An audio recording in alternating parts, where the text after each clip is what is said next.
The thing that I found really intriguing in the results was that we also found the value that participants placed on their own writing and their experience of writing went down.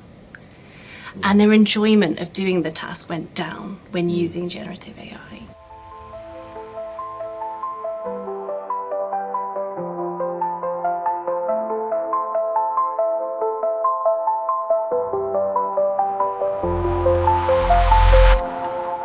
Welcome to the Research for Good podcast. My name's Professor David Ellis, and today I'm joined by Dr Deborah Brewis, who is an Associate Professor of Organisational Studies. Welcome.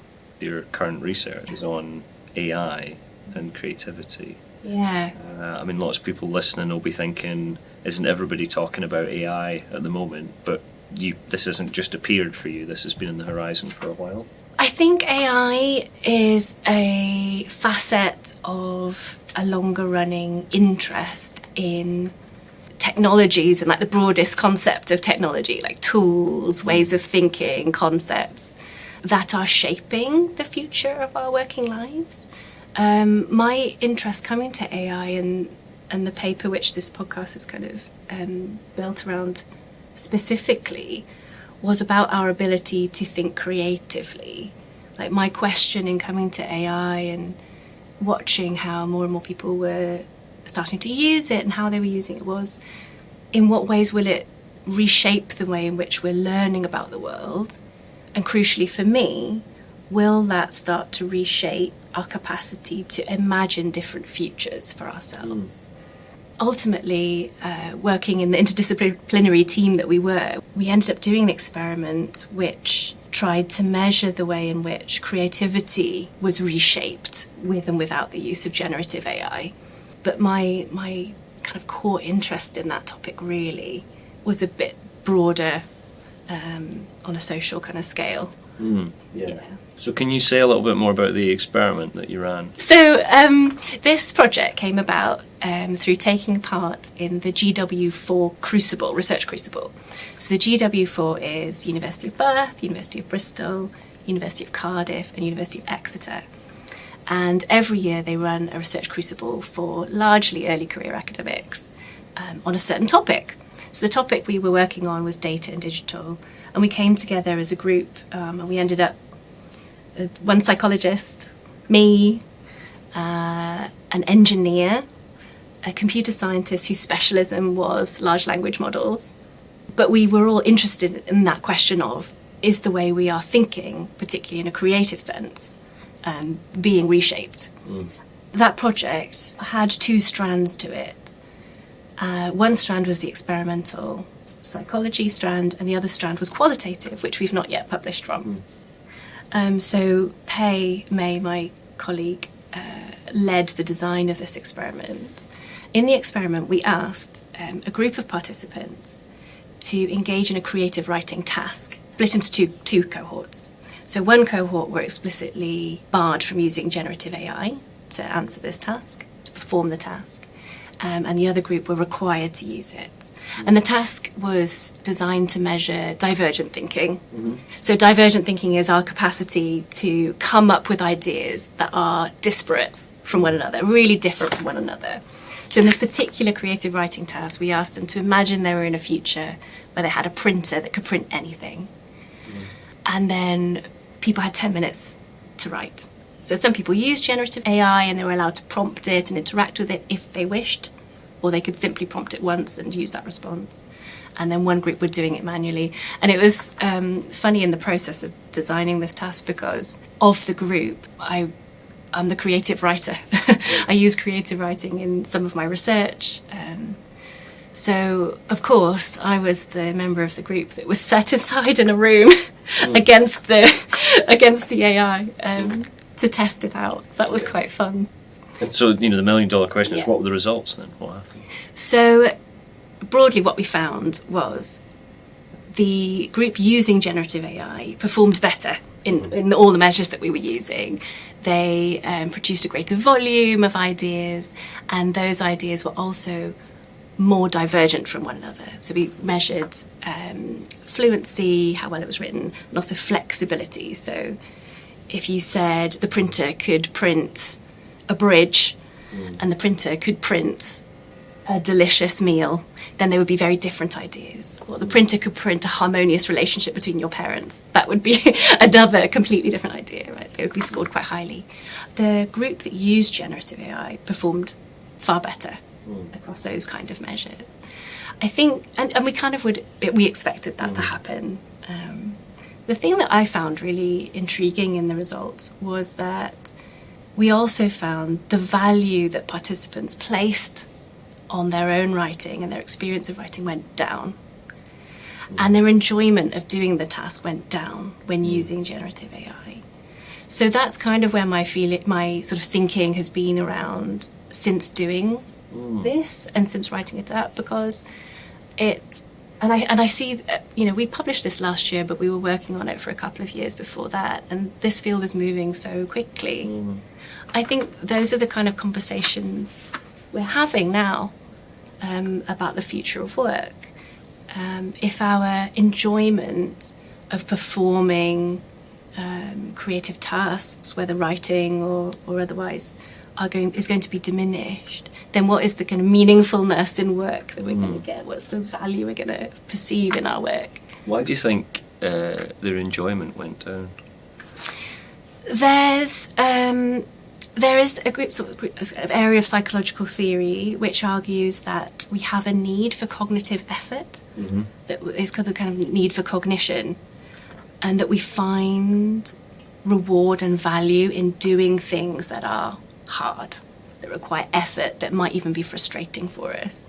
You can kind of see it as the equivalent of the IKEA effect. When you build your own furniture, you attribute kind of greater value to it.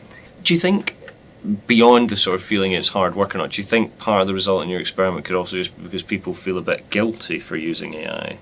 And that's reflected maybe as tied into enjoyment, or it reduces enjoyment because they feel like, well, I didn't really do all this, did I? Yes. The reason I think it is particularly relevant is we also discussed with them in the kind of before and after surveys of the experiment the issue of transparency around using generative AI.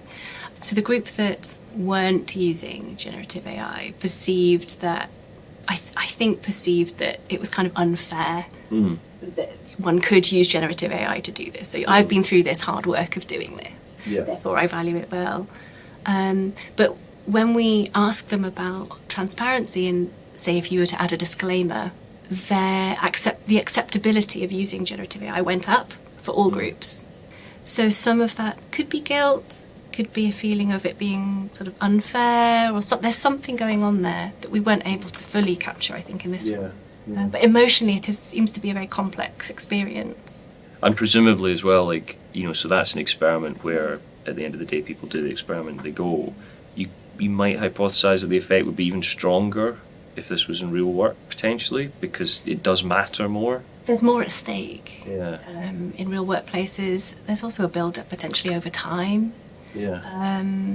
Also, in the workplace, you are using skills that you have spent a long time developing and invested effort and money and time and self-identity into. So I think we're looking at an even more complex picture of how that's going to affect our relationship to our work. We're hearing stories, I know, of work being transformed, in some way replaced, through generative AI. For example, translators being asked not to translate from scratch, but now to check AI-generated translations. And similarly for the people whose job it is to do biographies. There are companies who will send out people to interview people who want to kind of write the stories of their lives. And now those are being transcribed and transformed through generative AI into stories which are then being checked by the people who used to write them from scratch. So it's like a change of role. Change of role into more of an overseer, supervisor, slightly more editing, administrative role than writer. Yeah. And there's an important conversation around that to do with how perception of value of that work translates into how they're rewarded, like monetarily. But then there's also this layer of what happens to their enjoyment, in their the reward of doing that work. I guess, people will be thinking, right, okay, this all sounds slightly worrying at this point. What do we do? Because AI is creeping in, right? Yeah. There's no... It's difficult to sort of suggest that we just turn the switch off. Yeah. So what is it? I mean, you already started to talk We about do. that.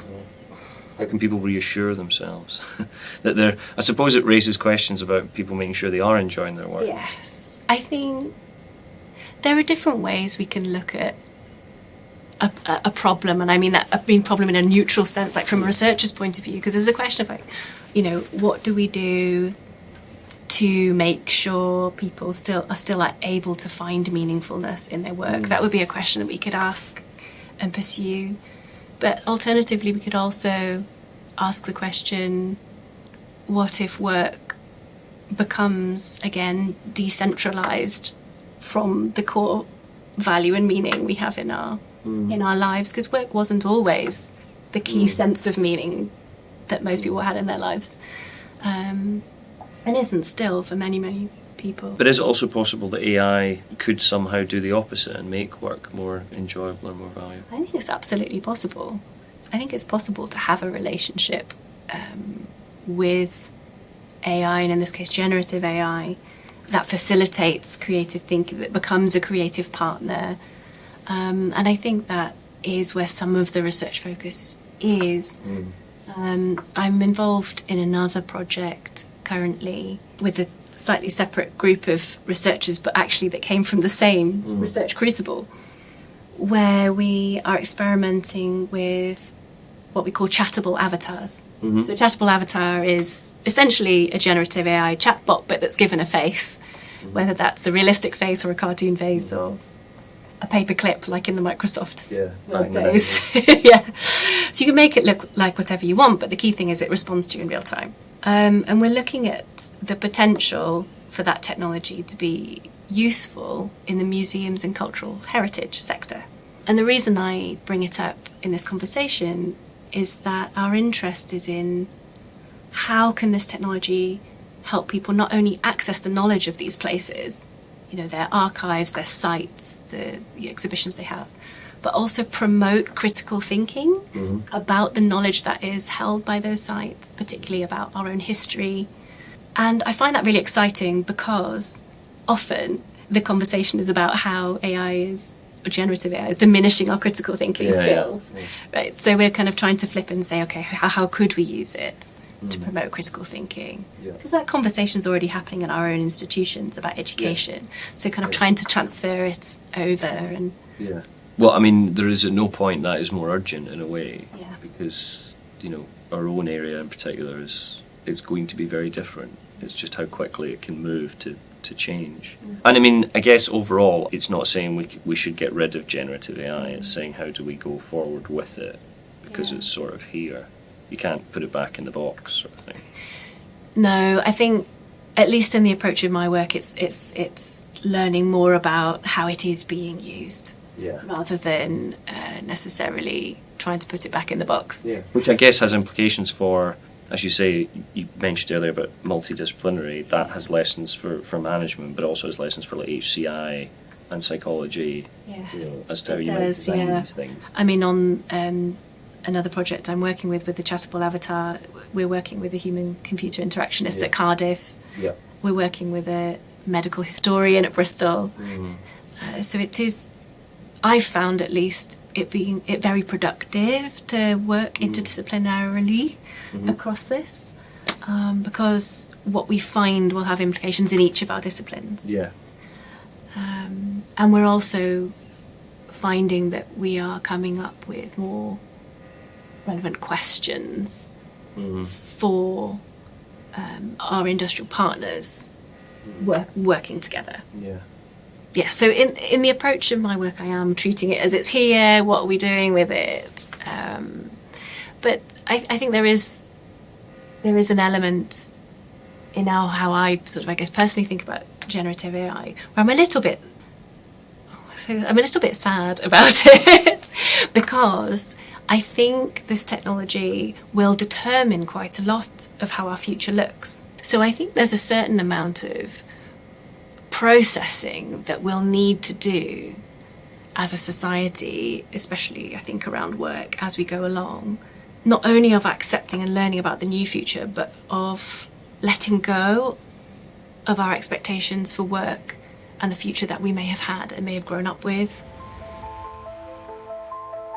You've been listening to the Research for Good podcast. To find out more about research in the School of Management, you can visit our website or click the links in the episode description.